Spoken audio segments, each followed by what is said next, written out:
Bismillahirrahmanirrahim. Ada banyak orang bahkan mungkin kita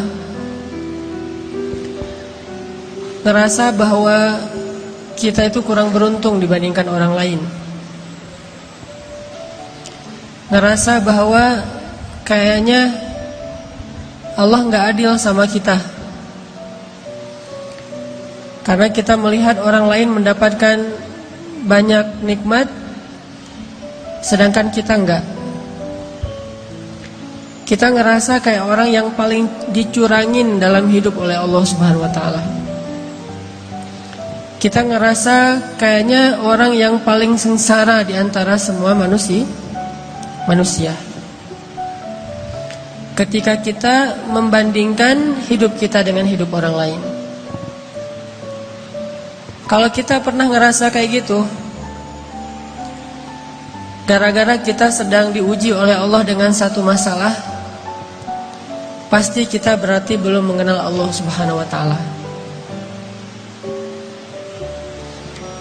Ada orang yang diuji mungkin dengan ujian fisik, dan kadang-kadang itu bukan ujian sebetulnya. Dia aja yang tidak mampu bersyukur atas nikmat fisik yang Allah berikan. Dia ngerasa warna kulitnya adalah ujian. Kayak saya gitu. Alhamdulillah ini mah bukan hitam, eksotis. Ada orang yang ngerasa jenis rambutnya adalah ujian. Ada orang yang ngerasa tinggi badannya adalah ujian. Ada orang yang ngerasa bentuk hidungnya adalah ujian. Ada orang yang ngerasa gemuk dan kurusnya adalah ujian. Ada orang yang bahkan ngerasa nasab keturunan adalah ujian. Sehingga bagi dia menjadi orang yang paling tidak beruntung karena diberikan fisik yang menurut dia tidak ideal. Ini pasti orang gak kenal Allah Subhanahu wa Ta'ala. Kalau dia kenal Allah Subhanahu wa Ta'ala, maka dia akan melihat sebaliknya. Kalau dia kenal Allah Subhanahu wa Ta'ala, alih-alih dia mengeluhkan nikmat, justru dia makin bersyukur kepada Allah. Ada juga orang yang merasa dirinya paling menderita karena melihat dirinya orang yang paling tidak beruntung dalam urusan harta. Dia menilai orang lain lebih beruntung karena gajinya lebih besar, karena diberikan nafkah oleh suaminya lebih banyak, karena kendaraannya lebih baik, karena rumahnya lebih luas, karena tempat kerjanya itu lebih bergengsi, karena titel dan gelar-gelarnya itu lebih tinggi, sehingga dia merasa karena hartanya terbatas menjadi orang yang paling sengsara di muka bumi. Ini juga orang yang gak kenal sama Allah. Atau ada juga yang ngerasa dirinya tuh paling menderita karena masih jomblo. Dia cemburu kepada temannya yang nikah. Bahkan dia cemburu kepada temannya yang baru putus. Lo masih mending ngerasain gimana putus. Dah gua jadi juga gak pernah katanya. Jadian juga gak pernah, apalagi putus. Ada banyak banget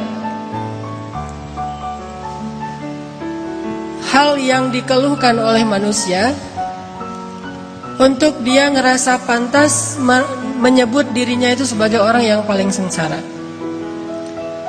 Ada banyak hal yang dianggap oleh manusia itu pantas dikeluhin kepada Allah Subhanahu wa Ta'ala, karena memang dia ngerasa dicurangin oleh Allah Subhanahu wa Ta'ala. Abu Ubaidah bin Jarrah kekuasaan sebagai gubernur di Syam, Suriah. Sehingga suatu hari ketika dia sedang memantau keadaan rakyatnya, lagi belusukan, keliling-keliling gitu, Abu Ubaidah pernah melewati suatu hutan yang tidak ada penduduk tinggal di sana. Tiba-tiba Abu Ubaidah bin Jarrah menemukan sebuah gubuk kecil di tengah hutan. Ini lagi lewat nih bersama pasukannya, kayak lagi ada ekspansi gitu. Tiba-tiba ngelihat tiba-tiba Abu Ubaidah melihat sebuah gubuk di tengah hutan. Terus karena penasaran, Abu Ubaidah pun mendekat ke gubuk itu. Dari luar gubuk, Abu Ubaidah mendengar suara seorang laki bertahmid kepada Allah. Dari luar kedengaran ada seorang laki-laki bertahmid kepada Allah.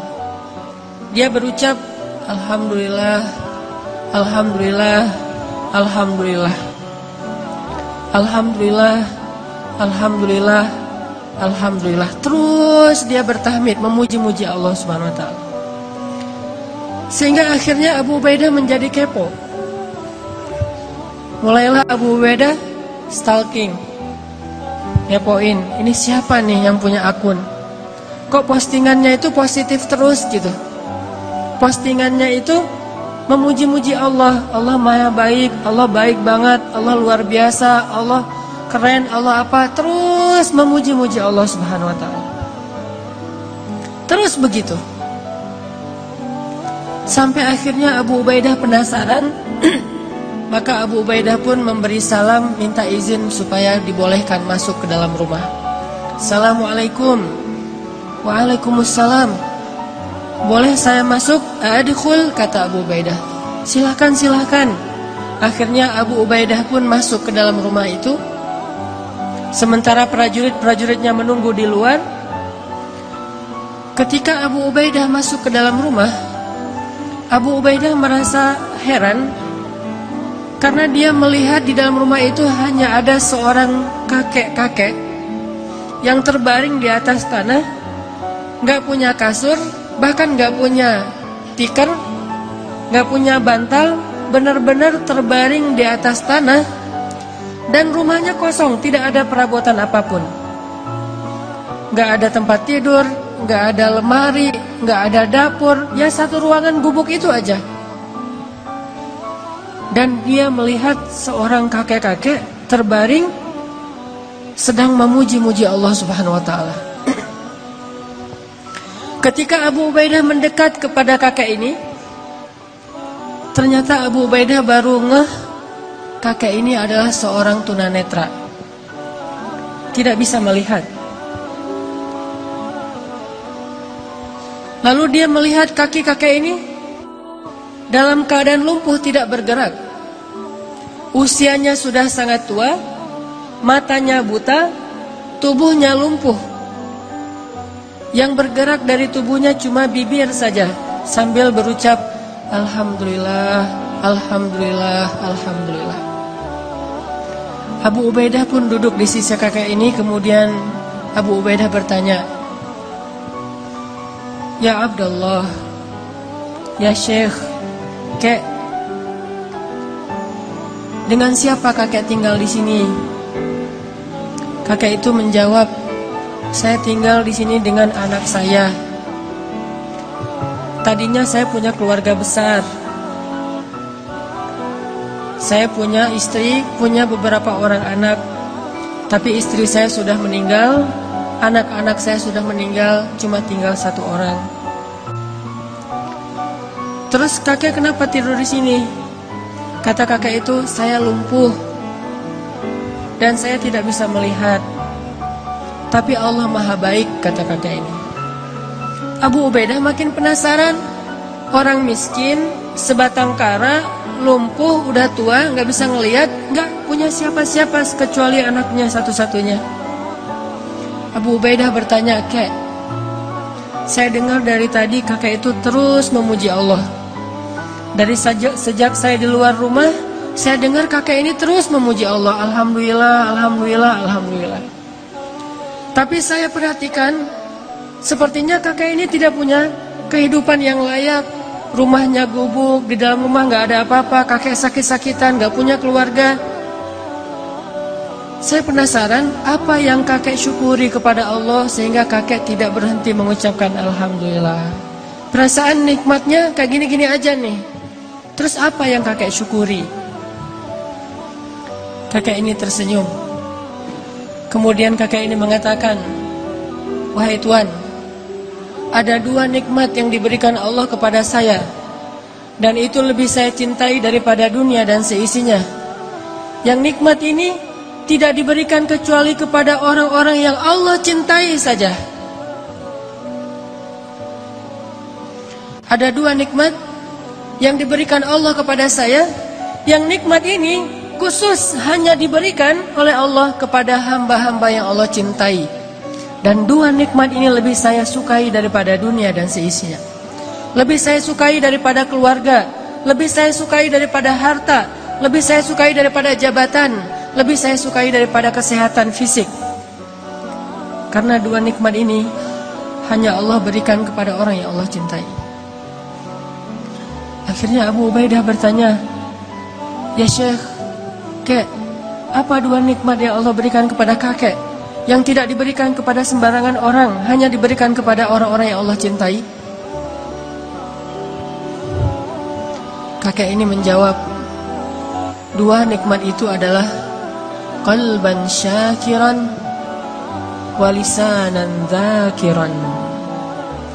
2 nikmat yang diberikan Allah hanya kepada orang yang Allah cintai adalah nikmat hati yang selalu mampu bersyukur dan nikmat lisan yang selalu mampu berzikir. Makanya kakek ini mengatakan, saya mendapatkan 2 nikmat yang Allah tidak berikan kepada siapapun kecuali kepada kekasihnya, yaitu nikmat qalban syakiran. Saya selalu bersyukur, saya selalu merasa bahagia, saya selalu merasa cukup. Walisanan dzakiran, dan lisan saya dibimbing dengan hati yang bersyukur itu untuk selalu berzikir, memuji Allah Subhanahu wa ta'ala. Sedangkan hati yang tidak bersyukur akan membimbing lisannya untuk mengeluh,